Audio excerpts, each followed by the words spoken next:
A young woman named Bridget Harris had been abused her entire life. And in 2007, she decided that she wasn't going to let anybody else get hurt, and she took matters into her own hands.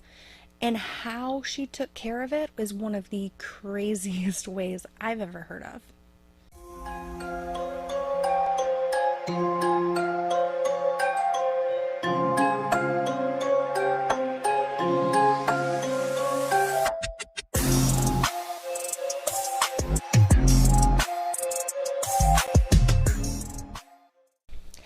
Hello everyone. Welcome back to my channel. My name is Sydney Morgan. If you're new here, make sure you give the video a thumbs up. You subscribe so you know when I come out with new videos. In the comments below, make sure you let me know what you think about the case or just say hi. I heard of this case and I was like, holy cow.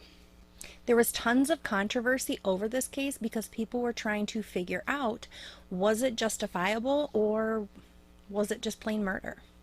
Bridget was born on June 6, 1981 in New York. Her parents weren't together. She lived with her mother until she was 2, and then her mom pretty much just left her and put her into the foster system for about a year, and then the next year her father came back into the picture. He was originally from Liberia, but he came back to New York and he decided that he was going to take in his daughter and raise her. And this would turn out to be a horrible situation for Bridget. Bridget's father, from the time she was 3 until she was 12, sexually abused her on a regular basis. So when she was 12, she had enough of it and she decided that she was going to go live with her mother in Liberia. But once she got there, she realized that this wasn't a good living situation either. Her mother was physically abusive toward her. And Bridget quickly got tired of being physically abused by her mother, so she said screw it. It must have been so bad because she decided she'd go back with her father who sexually abused her to get away from her mother. But once she went back to live with her father had a new girlfriend, and the new girlfriend started physically abusing her as well. The sexual assaults on her from her father still continued. In 1997, Bridget and her father both moved back to Liberia, and shortly after being there, he was still abusing her. She decided that she'd go try to live with her mother again. And this is so sad because this poor little girl is trying to decide what physical abuse she's willing to take this year. Is she going to be with her mother and be physically abused? Or is she going to go be with her father and be sexually abused? And it's so screwed up.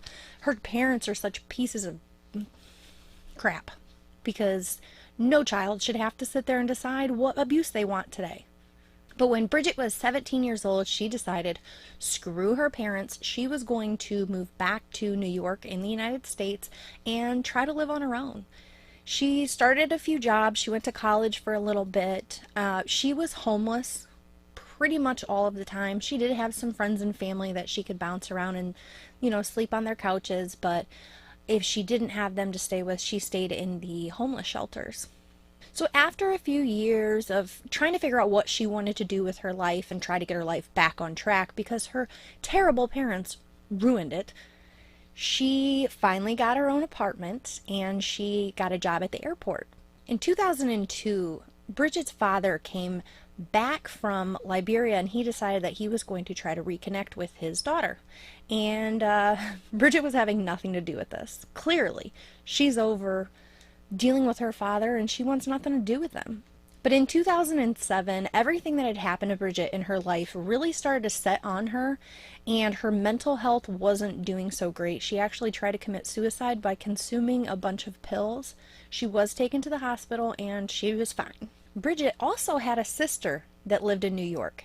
Her sister did have a young daughter, and Bridget's sister also suffered sexual abuse from their father.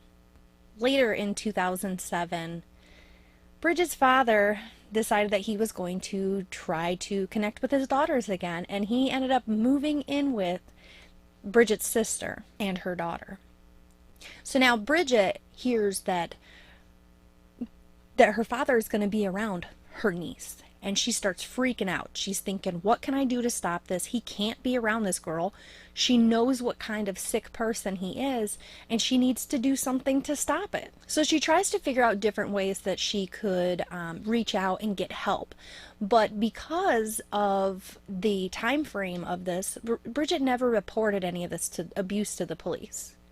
So unfortunately, statute of limitations, some of the abuse happened in Liberia. They couldn't do anything about that. So Bridget invited her father over to her apartment one day and decided to have a conversation with him. I think she was thinking that she would try to talk to him and say, hey, this is what you did. This is what you're not going to do to my niece. But on July 28th, 2007, when she intended to have this conversation, things didn't exactly go how she thought they would go. Or did they? I don't know. Let me tell you what happened, and then you guys can decide if this was premeditated or not. So Bridget gets her father in her apartment, and she starts calling him out on all his BS.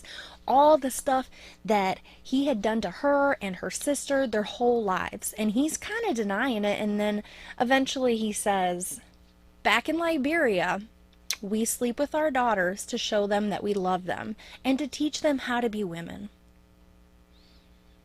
Get out of here. Get out of here.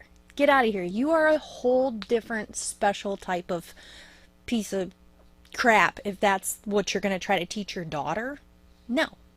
You abused your daughters because you were a sick pervert and that's what you wanted to do. There's no justifying what you did to your kids. You can't do that. The conversation between her and her dad obviously was going to get heated.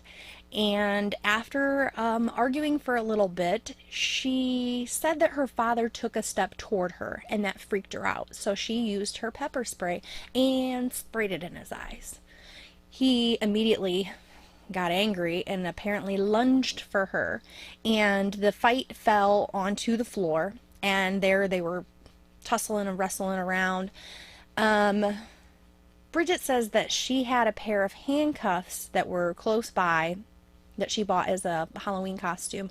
She put them on her father, and then he started to scream, and she was like, well, you're not going to scream in my apartment and draw attention. So she took a rag, she shoved it in his mouth, and then she wanted it to stay in there, so she duct taped his whole mouth and head, right here like you would, to get him to keep the gag in his mouth. And for me, this is where the story gets completely crazy. Like absolute banana sandwich.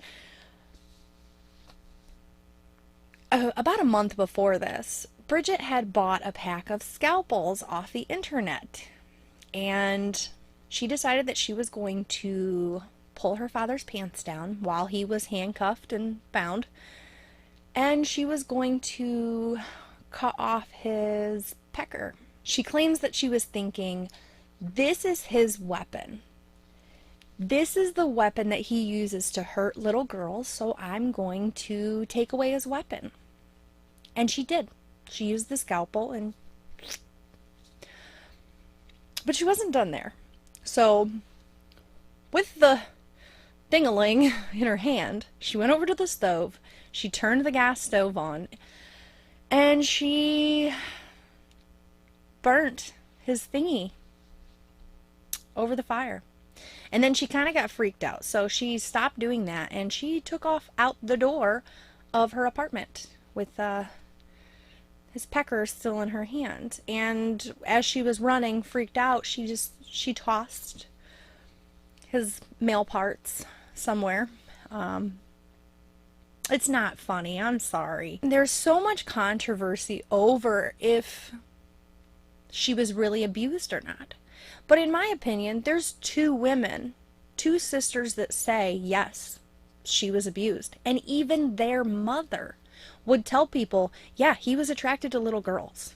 So that's three older women, grown, saying that he was a pedophile. And I think that all pedophiles, as long as it's proven, should get the gas chamber. So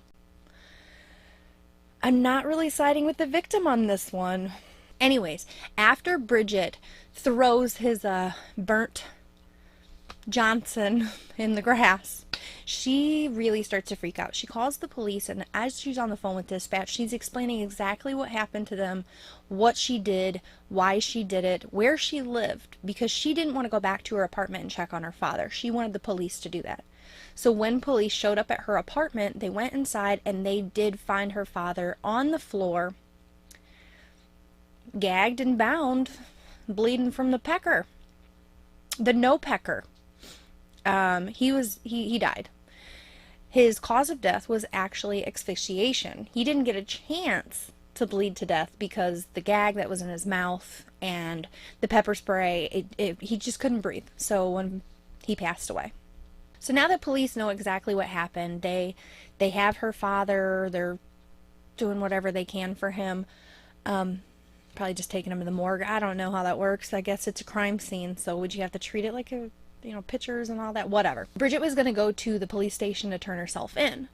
But first she decided that she was going to call her sister, the other abuse victim, and she told her exactly what she did, and she was hysterical. So her sister was like, look, you can turn yourself in, or you can come here and I'll take you to a mental facility. So that's exactly what they did. She checked into a psych ward, and about a month or two later she got out and was immediately arrested. She was charged with second-degree murder and first-degree manslaughter. In September of 2009, they finally went to court. They were doing their trial thing, and they really got the jury on this one. They really did. They had multiple people to say that he was an abusive person toward small children. Jury was only in deliberations for one day, and when they came back, they dropped both charges. They decided that she was guilty of second-degree manslaughter, which is like, if you kill somebody, that's one of the lowest types of sentences that you can get, with the least amount of punishment usually.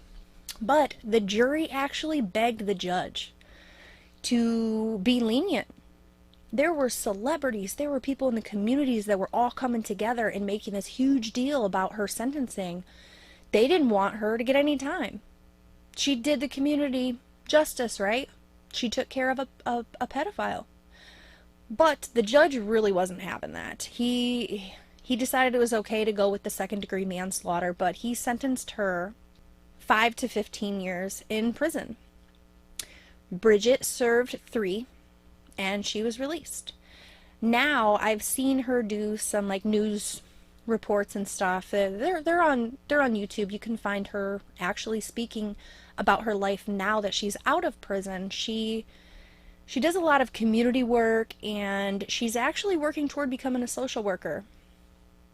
And if all these allegations against her father are true, which, the girls had the scars to prove all of the abuse, and there's multiple women saying yes, so it is believed that he really was a pedophile. And for somebody who is a victim of this from the time they're 3 until they're 17, to go through all this and then decide that they want to turn their life around and become a social worker so they can help other little girls who go through stuff like this, I think that's a good thing.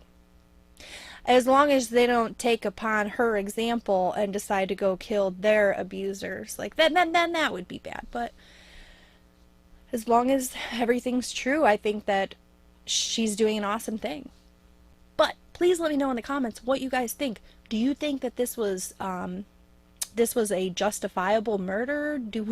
What do you think about her going for his, as she called it, his weapon, and then charring it like it's a bratwurst on the stove? Oh my God. I couldn't imagine. Could you imagine the person that's walking down the street in New York and they're like, oh, look, it's a burnt pecker. Oh, sorry. And I decided not to put the father's name into this because he's an abuser, and I don't want to give him a name. I don't think his name really deserves to be out there. So, let me know in the comments what you think. Sorry that I did not post for a few weeks. I know I actually lost a few subscribers from that, but it was Christmas time and life's crazy. and I apologize, but I'm back. And while I was off for the 2.5, 3 weeks, I did a lot of research for, I think I have like 4 or 5 cases. So from now on, I'm just going to be filming like crazy. And I think next year for Christmas season, since I know that I'm not going to have time to record, I should just like pre-record or something. I don't know. But thank you guys so much for joining me for the video today. Let me know what you think. Thumbs up, subscribe, and I will see you later. Bye!